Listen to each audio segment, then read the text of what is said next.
जय श्री श्याम सभी को। तो जैसे कि आपको पता है, मैं आपको कंप्लीट 9 to 12 का बेसिक करा रही हूँ फॉर EMRS एग्ज़ाम के लिए। एंड आपके ग्रेजुएशन के टॉपिक दूसरी वीडियोस में चल रहे हैं जो कि DREE and EMRS question with concept के नाम से चल रही है। होप सो आप उस क्लास को भी फॉलो कर रहे हैं एंड इस क्लास को भी फॉलो कर रहे हैं। इस क्लास का मेन मोटिव आपके बेसिक क्लियर कराने हैं 9 to लेकर 12 तक, क्योंकि जैसे कि आपको पता है EMRS में आपका कम से कम 90% सिलेबस 9 to 12 तक का ही आएगा। सो अगर आपको इसके बेसिक पता है तो ही आप अच्छे से क्वेश्चन को अटेम्प्ट कर पाएंगे। अगर आपने पहले कभी नहीं पढ़े तो घबराने की ज़रूरत नहीं है, मैं आपको कंप्लीट बेसिक से ही करा रही हूँ। ये वाला चैप्टर नंबर 12 है, 12th क्लास 10th का चैप्टर नंबर 12 जो कि सरफेस एरिया एंड वॉल्यूम का है। 8 क्लास ऑलरेडी हो चुकी हैं, प्लेलिस्ट बन चुकी है, ठीक है। हमारा सरफेस एरिया ख़त्म हो चुका है आज, मतलब कल से ही स्टार्ट हुआ था क्लास नंबर 8 से हमारा वॉल्यूम। तो अब हम वॉल्यूम देख रहे हैं एंड वॉल्यूम के क्वेश्चन सिखा रही हूँ मैं आपको किस टाइप से देखने होते हैं एंड कहाँ पे वॉल्यूम का फॉर्मूला लगता है, कहाँ पे सरफेस एरिया का फॉर्मूला लगता है, ठीक है। इस क्लास का मेन मोटिव है आपको जो ये स्टेटमेंट दी हुई है इन स्टेटमेंट को समझाना। इट मीन्स कि स्टेटमेंट को देख के क्वेश्चन कैसे करना है, कौन सा फॉर्मूला लगाना है, कहाँ पे क्या यूज़ करना है, ये समझाना, ठीक है। मेरा इन क्लास को बनाने का कोई भी मेन मोटिव ये नहीं है कि मैं आपको एक एक कैलकुलेशन सिखाऊं, ठीक है। सो भाई अपने माइंड में रखना ये चीज़, यहाँ पे मेन मोटिव है मैं आपको क्वेश्चन पढ़ना सिखा रही हूँ। क्वेश्चन को ना मतलब किस टाइप से देखते हैं मैथ्स को वो सिखा रही हूँ, ठीक है।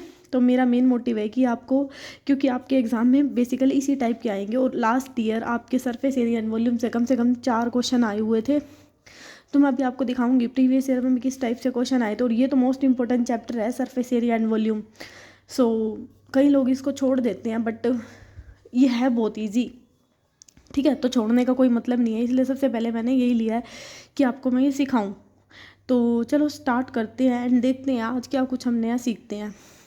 अब हमें क्वेश्चन दिया है, एक जूस बेचने वाला अपने ग्राहकों को आकृति में दर्शाए, मतलब ये डायग्राम दिया हुआ है, में दर्शाए गिलासों में जूस देता है। मतलब गिलास ऐसा है कुछ, एक बार मैं पेन का कलर चेंज कर लेती हूँ, ठीक है। पेन का कलर चेंज हो चुका है ताकि मैं आपको थोड़ा सा ना हाईलाइट करके दिखाती जाऊँ। मतलब कहने का क्या मतलब है, ये ऐसा करके गिलास है, मतलब इसमें ना जैसे यहाँ पे ना आधा तो वैसे ही नीचे से ढका हुआ है, ठीक है। ऐसे करके कुछ गिलास है, ऊपर पानी डालेंगे ना वो उभरा हुआ नहीं होता है, कहने का मतलब है। तो ये वैसा गिलास है। थोड़ी मेरी मतलब अच्छी नहीं है मेरी ड्राइंग, तो भाई बुरा मत मानना। तो ठीक है, आकृति में दर्शाए गिलासों में जूस देता है, मतलब ऐसा गिलास है नीचे से उभरा हुआ है और वो कह रहा है और उसमें जूस दे रहा है, ठीक है। तो समझ गए होगे आप, होप सो गिलास कैसा बता रही हूँ मैं। भाई नीचे से ना उसने ऐसा गिलास लिया हुआ है कि दिखा तो इतना रखा है कि पूरा का पूरा 3 सेंटीमीटर का गिलास लगा लो, ठीक है। दे वो 2 सेंटीमीटर के गिलास में जूस रहा है, ठीक है। तो समझ गए होगे अब, वो मतलब नीचे से उभरा हुआ था एंड ऊपर इतना इतना जूस आ रहा है उसमें, और वो फिर भी पैसे इनसे पूरे ले रहा है। Hope so. बेलनाकार गिलास का आंतरिक व्यास देखो, जो बेलनाकार इसका व्यास क्या दे दिया, इसके आंतरिक बोला है ना अंदर का, तो इसका व्यास कितना दे दिया पूरा 5, तो रेडियस कितनी हो जाएगी 5/2। यहाँ तक आ गया समझ में। परंतु गिलास के निचले आधार में एक उभरा हुआ अर्धगोला था, जैसे ये दिखा हुआ है, ये मैंने अर्धगोला यानी कि हेमिस्फीयर बनाया हुआ है। दिख रहा है आपको, दिख रहा है ना, अच्छे से दिख रहा है। तो कहाँ रह गए हम, परंतु गिलास के निचले आधार में एक अर्धगोला उभरा हुआ अर्धगोला था, जिससे गिलास की धारिता क्या होगी, कम होगी। वही बात जो मैंने आपको बोला ना, 3 सेंटीमीटर का गिलास दिखा के 2 सेंटीमीटर के में जूस दे रहा है, ठीक है। तो धारिता का क्या होगी, कम होगी। यदि एक गिलास की ऊंचाई, अब इसकी ऊंचाई कितनी दे दी, हाइट कितनी दे दी 10 सेंटीमीटर, तो गिलास की धारिता और उसकी वास्तविक धारिता ज्ञात करो। क्वेश्चन आया समझ में, बिल्कुल आराम से बताया है। देखो इस क्वेश्चन में क्या बोला है कि आपको इस टाइप का एक गिलास दिया है जो कि बेलन के आधार का है, नीचे एक अर्धगोला उभरा हुआ है, इसकी रेडियस आपको 5/2 यानी कि पूरा डायमीटर 5 दे रखा था, रेडियस कितनी दे दी 5/2, हाइट कितनी दे दी 10 सेंटीमीटर। तो अब ये बोल रहा है कि जब जैसे वो 3 सेंटीमीटर वाला गिलास था ना, कि प्रॉपर गिलास की धारिता का कहने का मतलब है कि प्रॉपर गिलास कितने मीटर का था, कितने सेंटीमीटर का था भाई। अब गिलास ये मत देखना कोई जो मैं सेंटीमीटर वगैरह बोल रही हूँ, ठीक है, यूनिट को इग्नोर करना भाई। वो गिलास कितनी हाइट थी उसकी, वो 2 मतलब हाइट अब सेंटीमीटर में ही लेंगे, सही बोल रही हूँ, बाकी तो मैं देखो हाइट क्या वो 2 सेंटीमीटर का था, क्या वो 3 सेंटीमीटर का था। अगर वो 3 सेंटीमीटर का था और गिलास उसने 2 सेंटीमीटर वाले मतलब नीचे से उभरा हुआ दिया, तो जूस कितना दिया, 2 सेंटीमीटर वाले गिलास में आया ना आपका। तो ये यही बोल रहा है कि वास्तव में गिलास की कितनी हाइट थी, यानी कि उसमें कितना जूस आना था, एंड वो दे कितना जूस रहा था, हमें ये बताना है। इनके बीच में क्या बताना है, डिफरेंस बताना। समझ में आया क्वेश्चन, बिल्कुल ईजिली वे में समझाया है और बिल्कुल शुद्ध भाषा में समझा, मतलब प्रॉपर, मतलब एक प्योर लैंग्वेज में समझाया मैंने आपको, ठीक है। होप्स तो आपको मज़े आ रहे होंगे इन क्वेश्चनों में, मेरे को तो बड़ा मज़ा आ रहा है सच्ची में। समझ में आ गया, पढ़ाते हुए मेरे को वैसे ही मज़ा आता है बड़ा। अब यहाँ पे आपको देखो, तो अब ये कहने का क्या मतलब है, धारिता धारिता धारिता, इसका कहने का मतलब है जूस कितना अंदर गया, जूस कितना अंदर गया, अंदर गया अंदर गया। मैंने आपको क्या बताया था, जब भी हम किसी भी चीज़ की अंदर की बात करते हैं तो हम किसका यूज़ करते हैं, वॉल्यूम का। और जब भी हम किसी की चीज़ में सरफेस की बात करते हैं, यानी कि उसकी बाहर की बात करते हैं, तो हम कौन सा फॉर्मूला लगाते हैं, सरफेस एरिया। इतनी बात आई समझ में। अब इसने धारिता बोल दी, यानी कि उसके अंदर का भाग पूछा, तो यहाँ पे हम किसका यूज़ करेंगे, वॉल्यूम का। आगे समझ में किया, माइंड में क्लिक, होप सो इतना समझ में आया होगा। तो बस यहाँ पे सबसे पहले तो लगा दो, कैसे करोगे इस क्वेश्चन को। पहले इसकी ये आभासी धारिता का मतलब पता है क्या होता है भाई, आभासी जो तुमको वो बेवकूफ़ बना रहा था, और वास्तविक होता है जो प्रॉपर एग्जैक्ट में था, ठीक है। तो पहले तो मैंने निकाल दिया कि आभासी यानी कि जो बेवकूफ़ बना रहा था वो गिलास कैसा था, बेलन के आकार का था। तो बेलन का वॉल्यूम क्या होता है, pi r square h, r है एच है, फॉर्मूले में पुट करो, then you get the answer. समझ गए। अब अर्धगोले का आयतन, क्योंकि एक अर्धगोला उभरा हुआ था ना, अभी वास्तविक बतानी है भाई, वास्तविक थी कितनी, ये तो उसने हमको पागल बना दिया, इतने में जूस दे दिया। अब प्रॉपर था कितना वो जूस, मतलब उस गिलास में कितना आना था, तो भाई उसको हटाना पड़ेगा ना वो अर्धगोले को, वो जो अर्धगोला उसने बीच में बनाया हुआ था। तो अर्धगोले का व्यास क्या, यानी कि हेमिस्फीयर का वॉल्यूम क्या होता है, 2/3 पाई आर क्यूब। आपके पास आर भी है, पाई हमें दी हुई है 3.14, एंड आर कितनी है 5/2। Put in the formula and you get the answer is 32.71। भाई मैं आपको ये नहीं सिखाऊंगी यहाँ पे कि इसमें पुट करो, इसको मल्टीप्लाई करो, बिल्कुल नहीं, ठीक है। मैं आपको यहाँ पे क्वेश्चन समझा रही हूँ, क्वेश्चन की लैंग्वेज क्या बोल रही है, ठीक है। तो कोई पहली बार मेरी वीडियो देख रहा है ना, तो मेरा मेन मोटिव है आपको इस क्वेश्चन को, ताकि आपके पास ऐसा ही कोई दूसरा क्वेश्चन आ जाए ना, तो आप उसको इजीली हैंडल कर सको, ठीक है।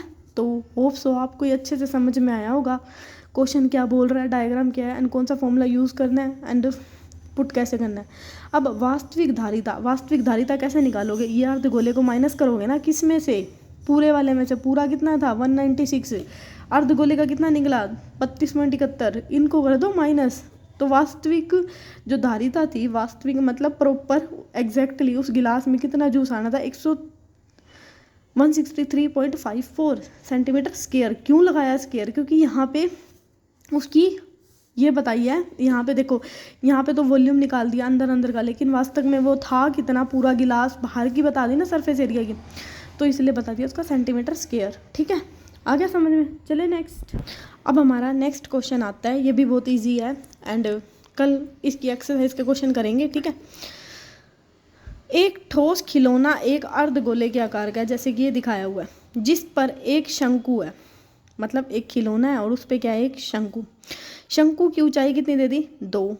आधार का व्यास यानी रेडियस कितनी दे दी, 2, क्योंकि डायमीटर 4 दिया ना, तो मैंने रेडियस लगा दिया। इस खिलौने का आयतन निर्धारित करो। देखो इसमें ना 2 क्वेश्चन आए हैं, ध्यान से। पहले तो इतना सोल्व करो, इस खिलौने का आयतन ज्ञात करो। अब इस खिलौने का आयतन कैसे करेंगे, आयतन यहाँ पे क्या दिख रहा है आपको, एक शंकु का आयतन, और नीचे क्या दिख रहा है, अर्धगोले का आयतन। शंकु का आयतन क्या होता है, 1/3 पाई आर स्क्वायर एच, और अर्धगोले का क्या होता है, 2/3 पाई आर क्यूब। लगा दिया मैंने, इसमें से जो चीज़ कॉमन थी वो ले ली, एंड हाइट भी थी मेरे पास, और यहाँ पे क्या था, रेडियस भी था। मैंने पुट किया इन फॉर्मूले में and I will get the, मतलब मुझे क्या प्राप्त हो गया, 25.12 सेंटीमीटर क्यूब। क्यूब क्यों लगाया, क्योंकि वॉल्यूम की बात थी। यहाँ तक समझ में आ गया, वॉल्यूम निकाल दिया। अब आगे क्योंकि इसमें दो चीज़ें प्रूव करनी है। यदि एक लंब वृत्तीय बेलन इस खिलौने के परिगत हो तो बेलन और खिलौने का आयतन के बीच में अंतर ज्ञात करो।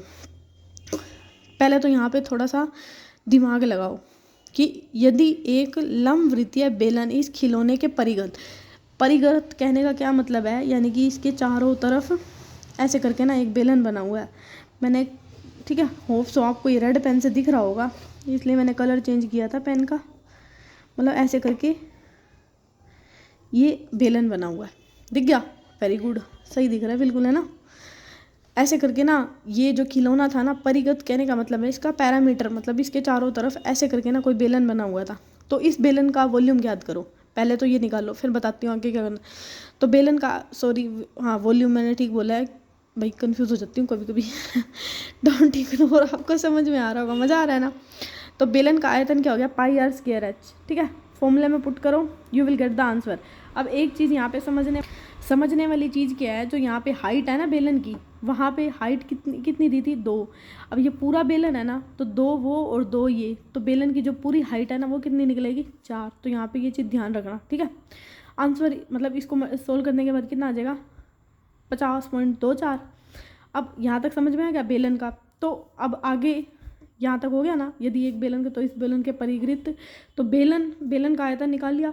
अब क्या बोला है, बेलन और खिलौने के आयतन का अंतर बताओ। अब खिलौने का आयतन तो कितना निकाला, 25.12, और बेलन का कितना निकला, 50.24। इन दोनों को कर दो minus, you will get the answer is 25.212, कितना आ गया, 25.12 is your answer. So hope so आपको ये क्वेश्चन समझ में आया होगा, एंड समझ में भी आ रहे होंगे क्वेश्चन। एंड अगर आपको समझ में आ रहा है then subscribe my channel, like my video. So अभी के लिए इतना ही, मिलते हैं कल, थैंक यू।